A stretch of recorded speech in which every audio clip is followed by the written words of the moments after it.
Good morning. Dear students, in the previous lecture, we have discussed about the introduction of generation of high alternating voltage and what are the two methods with which we can generate the high alternating voltage. And in the last lecture, we have discussed the basic requirement of the testing transformer. What are the salient feature and how can we compare it with the conventional type of transformer? What are the changes we have made in the testing transformer in comparison to the normal or regular type of transformer?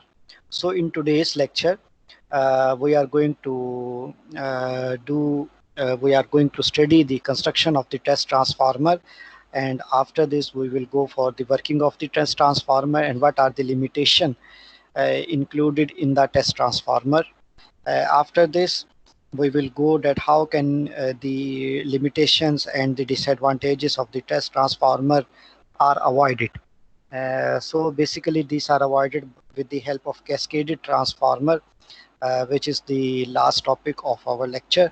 So from today, we are going to discuss first the construction of test transformer. So with respect to construction, we can say that there are two types of constructions are possible for oil insulated test transformers. So the first one in a tank type construction shown in figure 6.12a. So this one is the tank type construction of the test transformer, which is representing here in figure A. So in figure A, we can see easily that at the number 1 point, there is a high voltage winding. And at number 2, there is a low voltage winding. And at number 3, there is an iron core. And at the 4, there is a base of the test transformer. And at 5, there is a high voltage terminal. And all this, it shows the bushing of the test transformer. And after this, this is the metal tank, which is shown in this figure.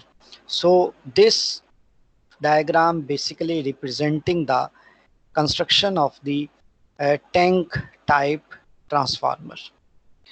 In tank type transformer, the core and winding are enclosed in a metal container, the surface of which provides natural cooling. So in tank type transformer, the winding and the core is placed within the tank, and how the tank will be cooled, it is by the natural phenomena.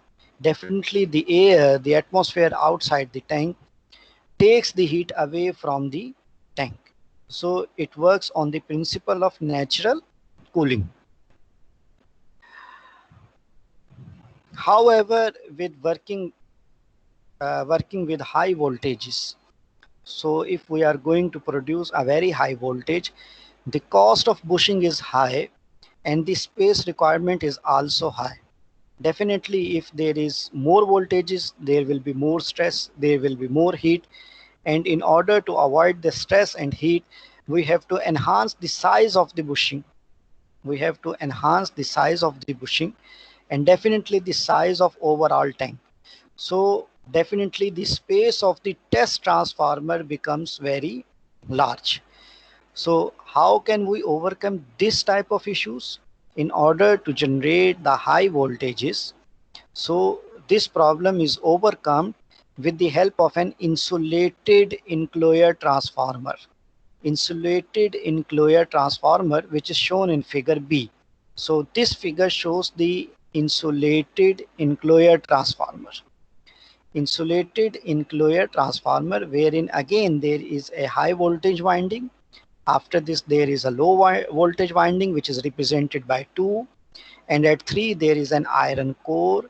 And at 4, it is a base. And at 5, it is a high voltage terminal. So the difference between the tank insulated and the insulated enclosure type transformer, the shape of the high voltage terminal is different. In tank type, it is basically a circle shaped, but in insulated enclosure type, it is basically in this form. It is flat surface. After this, in insulated enclosure type, there is no bushing, and also there is not metal tank, but there is a big tank wherein insulated gas is there.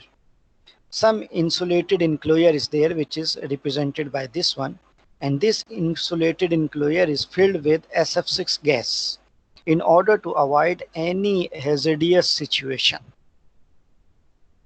In insulated enclosure type transformer, the core and the winding are surrounded by an insulating cylinder, as I shown in figure, that the point 8 shows the insulated enclosure. The transformer of this kind contains a relatively large quantity of oil, so have large thermal time constant. So we can use SF6 gas, we can also use oil in this insulated enclosure, so that there will be no arcing, there will be no flashover, and the thermal time constant will be large because we are going to deal with the high voltages. Heat dissipation through the insulated enclosure is very small, but no bushing is required, and high voltage electrode of large radii of curvature can easily be used. So the high voltage electrode of large radii of curvature can easily be used, which is represented as 0.5 in figure 6.12b. After this, we will go for the circuit diagram of the single unit testing transformer. So first we will see the figure of the single unit transformer. There is a low voltage winding which is represented by L. After this, there are two parallel lines which is basically representing the iron core, and after this there will be the high voltage winding side which is represented by H. Okay, the transformer for generating high AC voltages usually have one end of the high voltage winding earthed. So in figure 6.13, it is basically the same construction as of the transformer available. There will be a low voltage side, and after this there will be a high voltage side. It simply shows that it is the step up transformer, but here we have earthed the high voltage winding of the transformer. Similarly, we also earth the iron core. And one terminal of the low voltage winding may also be earthed. So in the figure, the low voltage winding is not earthed, but we can also earth the low voltage winding if we are going to deal with the little bit high voltages, or if we feel or if for the protective purpose, we can also earth the low voltage winding. The low voltage winding may be fed from a motor generator set. The low voltage winding is fed from the motor generator set. We have already discussed about the working of the motor generator set in the last semester course, which is the power distribution utilization, and through an induction regulator.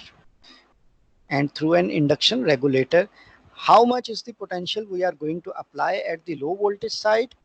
The rating of the primary winding is usually 230 volts, and in general will be less than 1 kV. So the limit of the voltage applying at the low voltage side is that the minimum voltage is the 230 volt, which is basically the single phase voltage, and the maximum value is 1 kV. Okay, we are basically playing within this range. However, if we are going to input a very high voltages, then there will be some difficulties, some limitation in the design of the single unit transformer. It should be emphasized that the difficulties arise in the design of single coil. A voltage of more than 100 kV have to be produced within that single unit. Now, what are the voltage? What are the problems? What are the design issues which occur? The first design issue is that with a single unit transformer to generate a very high voltages, it requires huge space. First of all, after this, what is required? The cooling of the winding and the core is also an issue. We cannot do the natural cooling. We cannot do with the help of simple oil or any other media. We have to do many other requirements. So how can we produce, so it will increase the cost of the overall unit. So to overcome these issues, for for generating high voltage, cascading of single unit test transformer is necessary. So normally nowadays we are going to work on the cascaded transformer in order to produce a high voltages. Now let us see how they work. So the next topic is the cascaded transformer. For voltages higher than 500 kV, the cascading of transformer is a big advantage as the whole testing set is subdivided into a number of identical single units. So the problem can be resolved that if in order to generate a very high voltage, we just divide the bigger unit into a small single unit, and we just add it up in order to generate the high voltages. The cascading principle is explained here with reference to figure 6.14 as follows. So first we will see the single. This is basically this 3-stage cascaded test transformer unit. So this is basically the stage 1, which is connected with the stage 2, and after this there is a stage 3. In this way we can just simply connecting the single units with one another, we can generate as much voltage as we required. I again repeat that the stage one is basically this one, which is you can see easily with the help of this pointing arrow. After this there is a stage 2, and after this there is a stage 3. Okay. The single unit stages have 3 winding. Okay. Now we are again go for the stage 1. The book say that there are 3 types of winding. One representing the low voltage winding. 2 representing the high voltage winding. And 3, which is just above the 2, is representing the tertiary exciting winding. So with the help of 3 windings, low voltage, high voltage, and tertiary exciting voltage, it basically form the first stage of the cascaded transformer. Similarly, there is a stage 2. In stage 2, there are again 3 types of winding. The number 1 is the low voltage winding, 2 is the high voltage winding, and 3 is the tertiary winding. And in this figure, the last stage only includes the 2 winding. One is the primary winding and second is the high voltage winding. If we have 4th stage, then at stage 3 we add the tertiary exciting winding. But if this is the end, then we have just 2 winding. One is the low voltage winding and the other is the high voltage winding.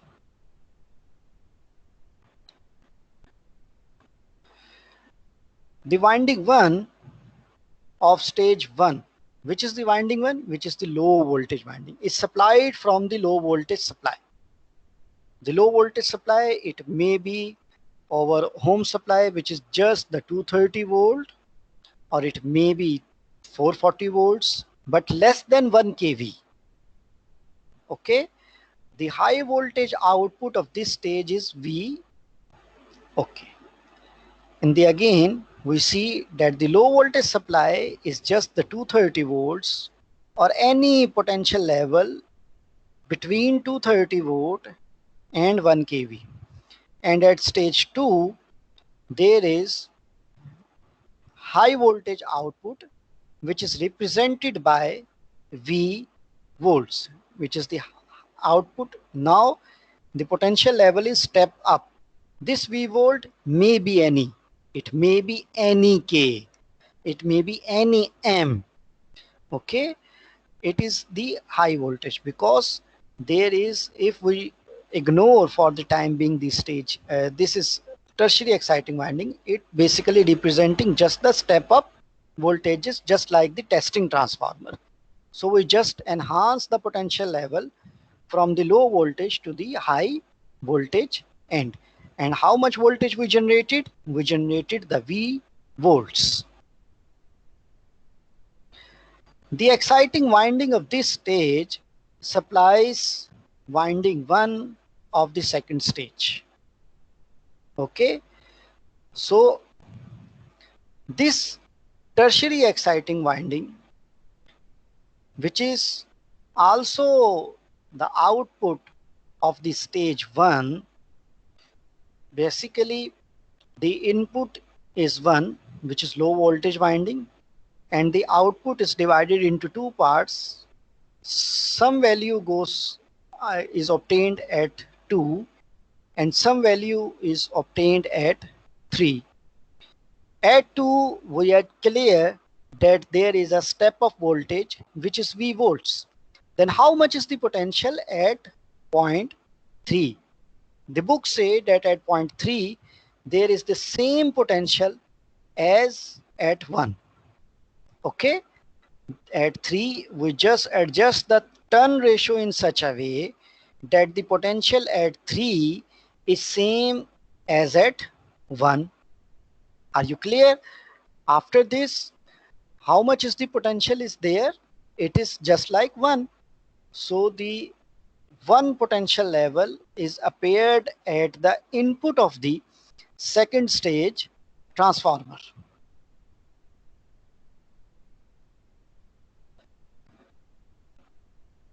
The exciting winding of this stage supplies winding 1 of the second stage. The high voltage winding 2 of the second stage and that for the first stage are connected in series so that a voltage 2V is available at the end of the second stage. So in the figure, how the 2V voltages are obtained? From the figure you can see easily that the second stage of the high voltage side of the second stage test transformer is connected in series with the high voltage winding of the first stage transformer. So how can we say that the V volts is available here from the high voltage side of the first stage transformer? And again, V voltage is appeared at the point 2 of the second stage transformer. Since they are in series, so V volts here and V volts here are added up and the output is the 2V. Okay. Further stages can similarly be added to get the voltages of 3V, 4V and so on. So again you can see that at the third stage and at high voltage winding V, we again obtained the V volts. So 1V is here, which is in series with this stage. Again V volt is there, which is again connected in series with the first stage at point 2. V volt is here, so V plus V2V plus V3V. So at the output we can obtain the 3V volts. So in the cascaded transformer, we just apply very nominal amount of low voltage at the input of the stage 1, and ultimately by cascading we obtained the 3V at the output of the third stage cascaded transformer. The tank of the first stage transformer is earth. Now, with respect to construction, we are going to discuss the tank of the first stage transformer is earth. The tank of the second stage, which is connected to one terminal of the high voltage or voltage winding of this stage, is at a potential of V with respect to earth, and therefore need to be insulated from this voltage from earth. Okay, here it gives the reason that why we are going to earth the stage 1 transformer. The tank of the subsequent stages unit are the insulated for 2V, 3V from earth. The insulation of the tanks is provided by pillars or post insulators. The disadvantage of cascading is the heavy loading of the primary winding for lower stages. Now it is very interesting thing that the disadvantage is that the primary winding of the lower stages. Again we go for the figure. In figure, the pressure comes on which stage? The primary of the low voltage winding, which is the low voltage winding, which is represented by 1 of the stage 1. The maximum load occur at this point. Okay, how it can be explained? This can be explained with this reference to the 3-stage circuit just explained. The kVA rating of each of the cascaded unit will be P, which is equal to IV. Now here we can say that the rating of each cascaded unit is P is equal to VI, kVA rating. So it is P is equal to VI, it is equal to P is equal to VI, and it is again equal to P is equal to VI. The total capacity will be I multiplied by 3V, which is equal to 3P. So if we see the output, how much is the voltage is going to generate? It is 3V. Rating formula is, what is the rating formula? P is equal to VI. So what we do?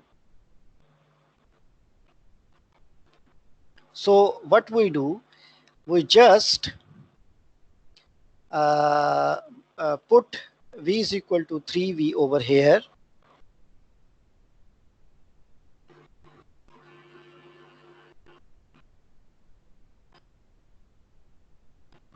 We just we put V is equal to 3V over here, and after this, how much is the rating? I is multiplied by 3V, which is equal to 3P.